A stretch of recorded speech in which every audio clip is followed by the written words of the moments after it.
I'm Hadley Malcolm with USA Today. Today we're talking about the latest data breach. It came out yesterday that a Russian gang stole 1.2 billion username and password combinations and 500 million email addresses. I'm joined today by Mike Snider, one of our tech reporters, to talk about the implications of this.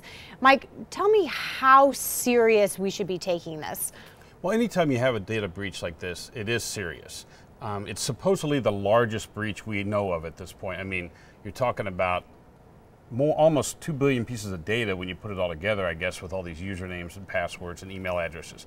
The question is, we don't really know how the malicious reach of this breach, how have they put these things together? How have they actually used these combinations to get into anybody's accounts?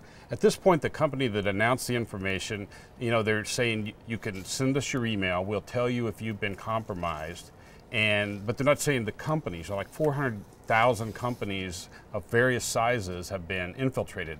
We don't know if Facebook's been infiltrated, if ESPN.com, or what. So Mike, tell me, what do we know about the company that made the announcement about the breach? Well, Hold Security has been involved in a lot of breaches in the past, identifying them, including the Target breach. So they're reputable. But what's interesting is the timing of this announcement. I mean, there's a giant computer security conference taking place in Vegas that started last night. So often when this conference comes along, you'll have some news about data security. So that should lead people to think they may not be immediately affected, but that doesn't mean they shouldn't be vigilant.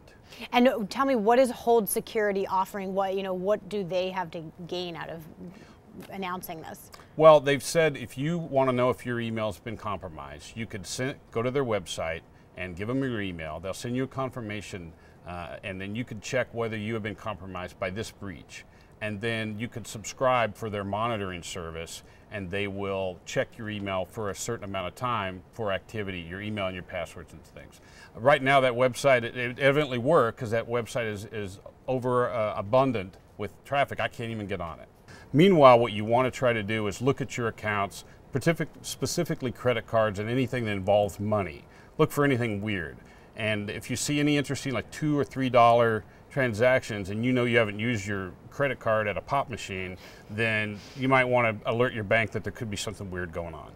So, these data breaches seem to keep coming up. We're talking about them almost every month, it feels like. Talk to me about some, top 3 things that someone can do to protect themselves. Yeah, I mean, you're right. In fact, sometimes we're worried that the breaches have become so commonplace that we forget security. First of all, you want to have different passwords. For instance, don't use the same type of password on your bank account as you would on your fantasy football account. Second of all, don't use password. Don't use 1, 2, 3, 4, 5, 6, 7, 8. Try to think up a word, maybe take out the vowels, throw in some characters, some uppercase letters, and then change these regularly. I mean, that's the thing you need to do. So you talk about, don't use the word password, don't use 1, 2, 3, 4, 5. Are people really still doing that? The last survey about what was your favorite password, I guess 1, 2, 3, 4, 5, 6, 7, 8 surpassed password. At least try password backwards. Okay, thanks so much, Mike, for that advice. You can look for more on this latest security breach at usatoday.com.